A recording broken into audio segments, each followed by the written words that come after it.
Sabia que uma pessoa de 100 quilos tem aproximadamente 70 quilos de água? Pois é, o nosso corpo ele é formado 70% por um material inorgânico que é a água. Uma molécula que contém dois átomos de hidrogênio e um átomo de oxigênio.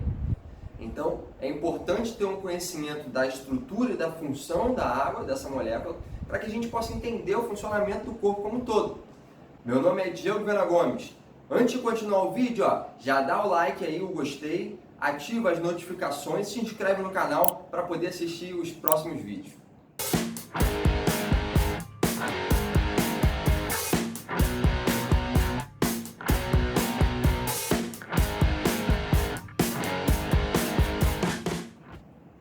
Seguinte, a água ela tem uma capacidade de dissolver elementos sólidos a partir da interação e da capacidade elétrica dos átomos que a compõem.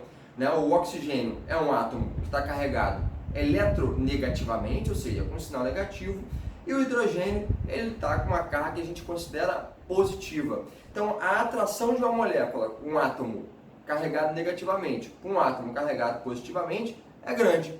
Então, a molécula de água forma uma ligação entre o oxigênio e dois hidrogênios. Só que quando a água está ou na condição sólida, ou líquida, ou gasosa, ela geralmente está associada a outras moléculas de água também.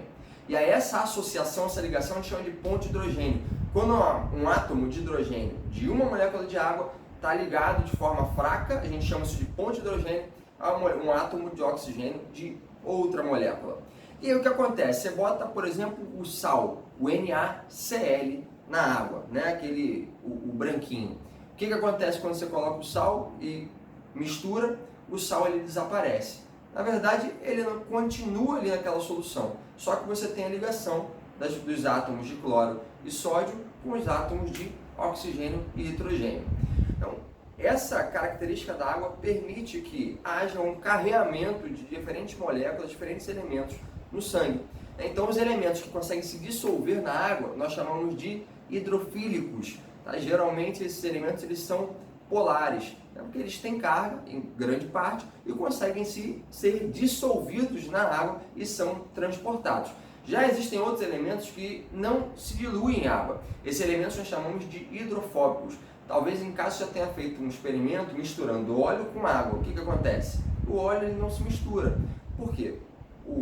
A graxa, os ácidos graxos, eles têm essa característica de não ter carga, que nós chamamos de apolares, e aí eles se atraem entre si, mas não se ligam à água. Então, para isso, esses elementos eles não conseguiriam se deslocar no sangue, não conseguiriam se deslocar na água. Precisa de um transportador. Um exemplo são os gases, por exemplo, o oxigênio. O oxigênio, quando a gente inspira, quando a gente respira o oxigênio, que ele entra através das vias aéreas e vai até o pulmão, lá ele é captado por uma proteína chamada hemoglobina, que fica nas células do sangue, nas hemácias, nas células vermelhas. E a hemoglobina é um receptor transportador de oxigênio, porque o oxigênio na forma gasosa ele não se dilui no sangue.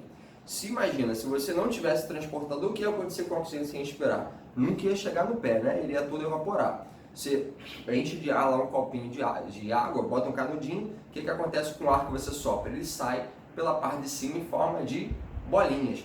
Então é necessário ter transportador. Por isso é bom ter um entendimento das moléculas, dos elementos que são hidrofílicos e hidrofóbicos, ou seja, polares e apolares, para ter uma noção da capacidade deles de se diluírem ou não em água. Então essa é a relação, uma das relações importantes.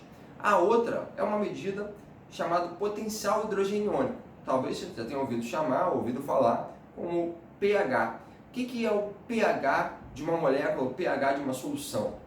O pH diz para a gente qual é a relação ou a proporção que existe de hidrogênio ou de hidroxila. Pois é, um átomo de hidrogênio e uma molécula de OH, que é uma hidroxila.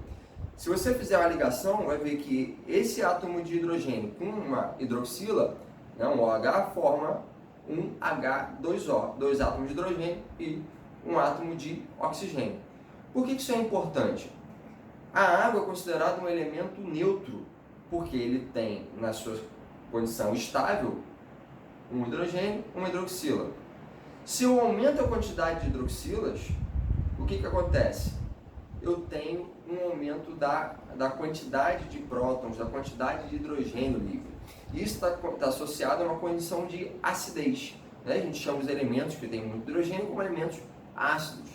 Já os elementos que têm muita hidroxila, mais hidroxila livre, nós chamamos de elementos básicos, né? Ou elementos alcalinos. Então, a água é o nosso referencial para a gente utilizar a nomenclatura de elementos ácidos e básicos, ou seja, os elementos que têm o pH menor que 7 são ácidos, os elementos que têm o pH maior que 7 são elementos básicos. São algumas das características da água bastante importantes para entender o nosso funcionamento, tá bom? Não esquece de curtir o vídeo, fica atento aí ao nosso próximo vídeo.